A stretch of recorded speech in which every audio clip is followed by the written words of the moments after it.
সজীব নামের এক ব্যক্তিকে হত্যা চেষ্টার মামলায় বেসরকারি টেলিভিশন দেশ টিভির ব্যবস্থাপনা পরিচালক এমডি আরিফ হাসানের 3 দিনের রিমান্ড চেয়ে আবেদন করেছে পুলিশ।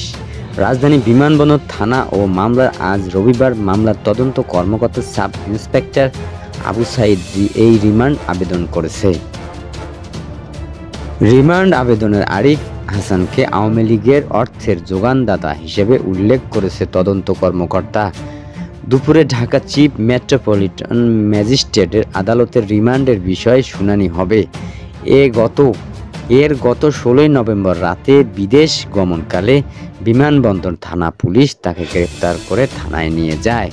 মামলার অভিযোগ থেকে জানা যায়, বৈষম্য বিরোধী ছাত্র আন্দোলনের সময় গত 19 জুলাই 1 নং উত্তরস্থ কলাস্টিকা স্কুলের সামনে গুলিবিদ্ধ হয় সজীব। পরে তাকে চিকিৎসার জন্য হাসপাতালে নেওয়া হয়। এ সময় সজীবের বাবা বিমানবন্দর থানায় হত্যা চেষ্টার মামলা করেন। আরিফ হাসান বেসরকারি টেলিভিশন চ্যানেলের মালিকদের সংগঠন association of television channel owners আটকোর সাধারণ সম্পাদক।